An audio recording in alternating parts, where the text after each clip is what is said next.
Guys, it's you Kitty with a news update. For all of you who weren't able to make it to Comic-Con, don't fret. There is great news. Vess has some books left from the convention. So she put together an exclusive limited supply bundle for all of the first Celestial Pulse fans. So, if you want to get your copies of issues 1 and 2 signed, along with some exclusive prints and a free trinket, send a message to VeseniaLindsay@gmail.com. Celestial Pulse Comic Con Signature Bundle for $20 plus shipping.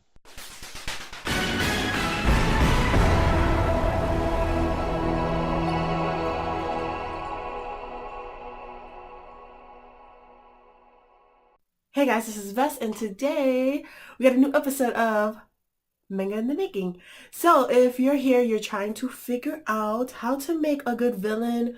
We're going to talk a little bit about side characters and also a little bit about conflict.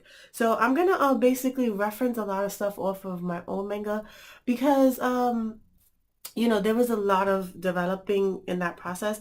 And I think this is the last time we're going to have like a talk to talk because the next step, it will be laying stuff out and getting things done. So that's going to be exciting. And yeah, let's talk about villains, a little bit about side characters and conflict. So now with villains, I didn't talk much about it in the character and development because I didn't think about it too much think about it so much because villains are if they're not going to be your main character and you don't have a general idea for them, they can get lost and you will be having villain of the week characters, which is like you're going to have for example, Inuyasha characters where Shishamo's a bad guy one day, then it's Naraku, then it's, so on and so on and so on. There's different type of characters that become evil and then they're not evil no more or they forget about the group. And, sometimes it's okay. It depends on your story, but most times it's like, I don't know about that. So, I know with Vincent, I have my villain who is Vincent. I'm going to show him right here. I'm going to have his little bio. I basically did his bio like Fuji's. I gave him his age, height, etc., etc., etc. And then what I did was I gave him a little bit of attributes and the reason why he keeps coming after Fuji. So, everybody knows that he keeps coming after Fuji because, she sealed him for so long and he wants revenge. So, in my story, it's kind of complex because everybody believes that maybe Vincent isn't the bad guy and Fuji is. And, that's what you kind of want to do. You want to stir the pot, which is conflict. That goes up with your conflict. You want your character to have conflict and learn something from what they're going through. So now with Vincent coming after Fuji and everybody believing that she done this and she's an evil character, you have two evil characters now, and this builds your story and this makes you wonder what's gonna happen in the future. Like what's gonna happen? Who's really the bad guy? It makes you ask questions. And the thing about conflict is you want to ask questions and you want people to be like, okay, why is this happening? So that when it comes to the end, it's like, oh, wait a minute. And then the cool part is you can add a twist. You could do a lot of things with the conflict. And the beginning and the origin of Vincent, he wasn't supposed to be the way he is. It was like, with my mind when I was 14 years old, it was supposed to be like a love story mostly. It wasn't supposed to be anything crazy like I made it now. And genuinely he was a good guy. Like he was the one that was always with Fuji and helping her out. So I'm gonna show you guys a little snippet of what I drew when I was 14. So basically I had this image up and this is, when I was 14 years old, I drew this and this was Vincent being Aiden, basically. He helped Fuji, he trained her, he did, X, Y, Z to, help her become a better queen, try, because she's going to be queen. So he was trying to help her become a better queen, think things out and stuff like that. But the story wasn't leading to nothing because there was no conflict. There was no reason for this story to exist because basically it was just a love triangle and who gets who girl and so on, so on. So what happened was when I got older, I chopped it. Like literally chopped it. And my husband made a great idea, make the story better. Make the story better. It don't necessarily have to be about love. So being that, I'm older, I'm more mature, I started thinking more and more about, the concept of love and basically life itself and government and all this stuff that basically does pertain to us. And I just turned it into the fantasy that I had created and made it actually better. So now with conflict, like I'm gonna give you an example. Uh, you know, with like Inuyasha, we have Naraku who's the bad guy, and he keeps bringing out different bad guys after Inuyasha could go make because of the dual shard. That's the conflict. But if you noticed, it's like 100, maybe 200 episodes. I think it's like a whole bunch of episodes, and it's like they never. It's like they re-break this jewel shard 1,000 times, and you're like, come on, how long are you gonna keep doing this? Like it gets annoying and stuff like that. So, what I did was, I stripped Vincent of his ways, and I had created Aiden. And what I did was, I had Aiden who's gonna be there. He's always there. He's her protector. He's her dude, and Vincent who comes after her. So that's basically how it's starting off. But the thing about it is we just don't know who is really the bad guy, and that's the conflict. You got the conflict of not knowing who it is. You got the conflict of who, like, okay, why? Why is this happening? Why is this character going through this?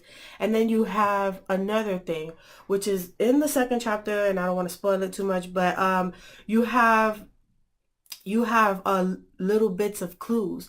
So it gives you an idea of what's going on in the story to draw even more conflict and give you a little bit of more answers on why is Vincent so pissed off, So, you want to do that when you're doing conflict. You want to think of why, you want to think of backstory, you want to think of, you want to think of why is this character or why is my villain continuously coming after my protagonist?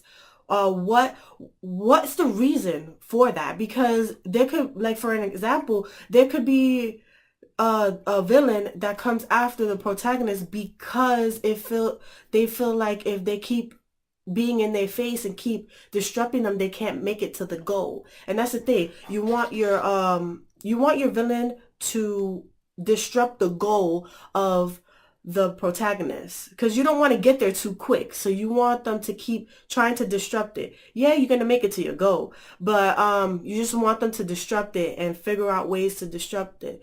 Like in cases like Inuyasha, you see how Naraku disrupts them getting this jewel shard because every time they take a full piece, Kagome like an idiot shoots an arrow and then it's broken again. So you got to think about that with conflict. Why disrupt the goal? Or you can make it like, you see how Naraku wants to jewel shard for himself, selfish reasons. That's what you want to think about with your villain. You want to think about your villain's personality. You want to think about their backstory. You want to think about their obsession with the protagonist and why they're doing this. Because with Vincent, we know why he's doing it. He's doing it because she sealed them up. They have some type of connection. We don't know what connection they have, but we know they have something, but we're as clueless as we're as clueless as Fuji. She don't know what's going on. So we're trying to step in her shoes and figure out what's going on. And You want to think about the villain as if you were the protagonist and you were getting attacked by this villain all the time. How would you feel? What would you do? And if you were to do something, what would you learn from it? That's what makes a good story. You want to think about what you're going to learn from the story. And this gives you a reason of why create the story in the first place. Like when I was 14, I thought the story was good, but as I got older, I was like, no, this love triangle thing is not gonna work. I'm not shoujo beat. This is not happening.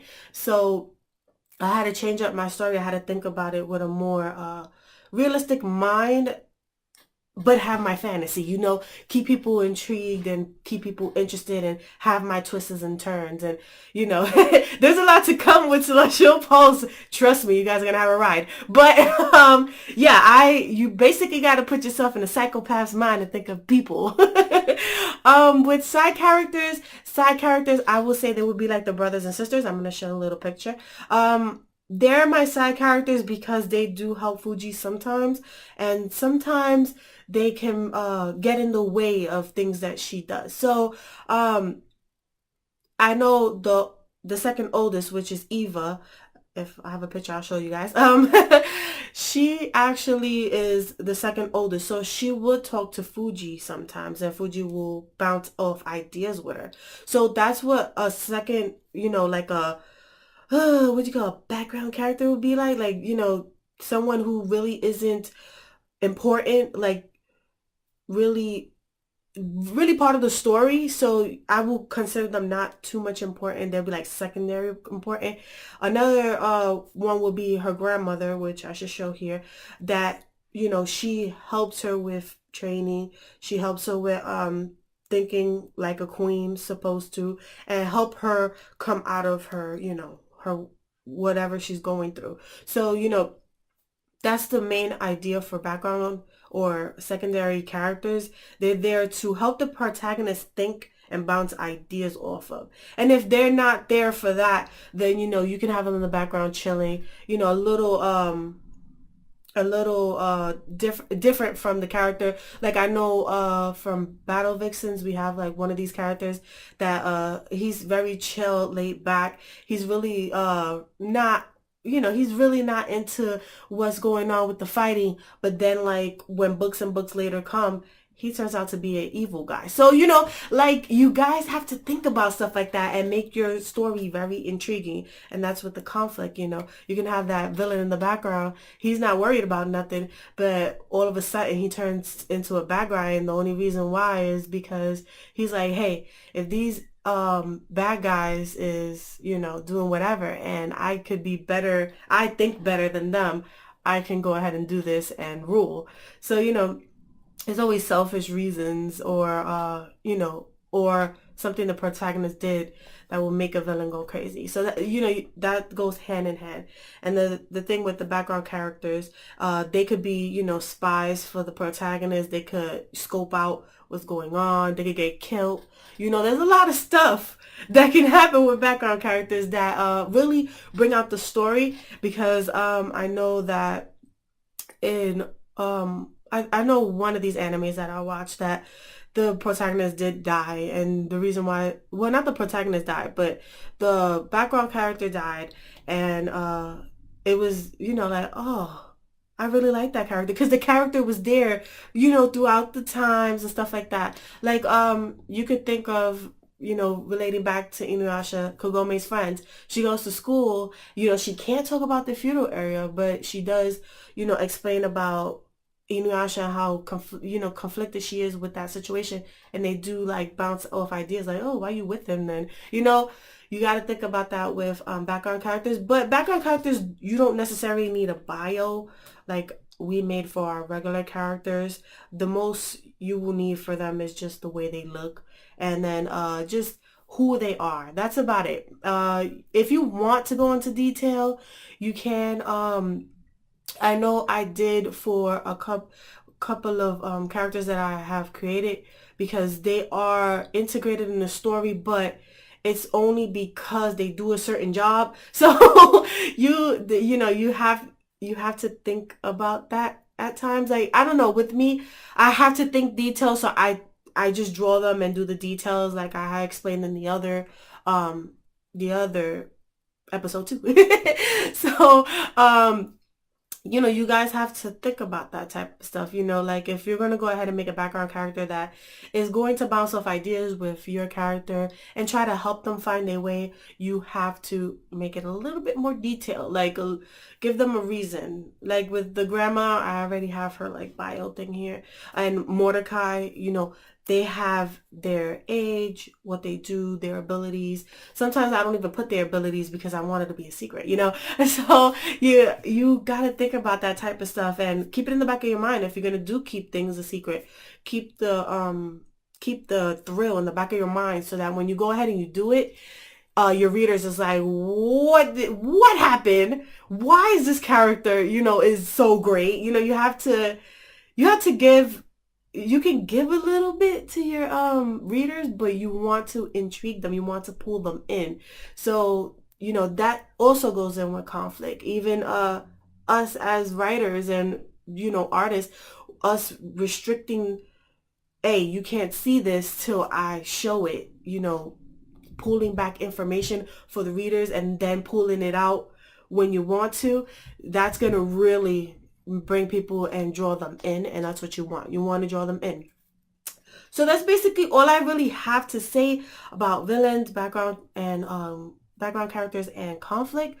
There's really not much more to say, but now at this stage, you should be writing. So, after you learned about this little quick little facts about villains, yes, you should be writing, and you should be, getting ready to do panels. But like I tell everybody, you gotta make sure you have an editor to reread your stuff, because sometimes what looks right to us really isn't right to other people. So I'm gonna go over dialogue. I might go over dialogue. I know I went over dialogue in the first episode.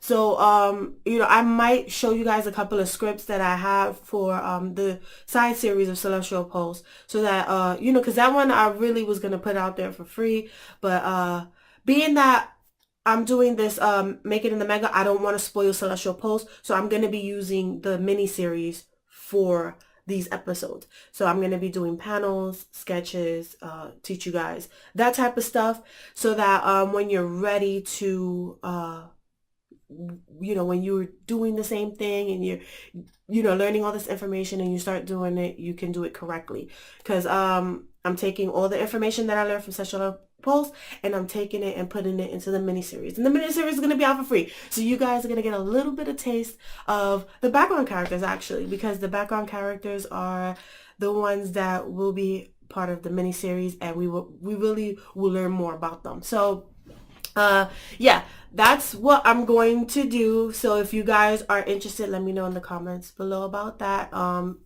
Let me know if it's a good idea, because I feel like it is, because I don't want to give out too much information of Celestial Pulse. There's a lot of stuff going on in there, and I just don't want to spoil it. And for the people who do pay and do get interactive with it, like my patrons and stuff like that, I don't want to mess that up with them. So yes, the miniseries shall be for free, and the miniseries will be part of the manga in the making series. So this is what I'm thinking. So if you guys have, if you guys like, yeah, let's do this, let's do it, I'm ready. Again, we're gonna go to the next level, which is yeah, I think it's panel breaking up, seeing what's going on, and dialogue. So I might mix that up with dialogue and panel breaking. So I guess this will be the last time to see my lovely face. I don't know when. Maybe you will. I don't know. I didn't think about it. I always wanted to do that little camera on the side and stuff like that. But let me know. Let me know what should I do for the next series. Let me know if you guys have any questions about mangas, and basically any other information that you might not know about developing your manga. I know right now we're talking about writing, so just let me know, and I definitely will make an episode about that. Again, thank you guys for watching. Thank you guys for being my support. And always, always, always liking and sharing. You guys are awesome. If you like this video, hit that like. And if you haven't subscribed, do so you can become part of the notification crew and get the video updates of what I got making in the manga, how to help you how to draw, helping artists, etc., etc., because I keep doing those every week, and I also do my speed arts with the commissions and stuff like that. I am literally how many commissions? I will say 3 more commissions. I'm not too sure, but I know I got one coming up soon. So yeah, you guys please hit that subscribe so that you can get the videos up, get the videos. Hey, watch me. Yeah, again, thank you guys for watching. Love you guys. Have an amazing rest of the day. Bye bye.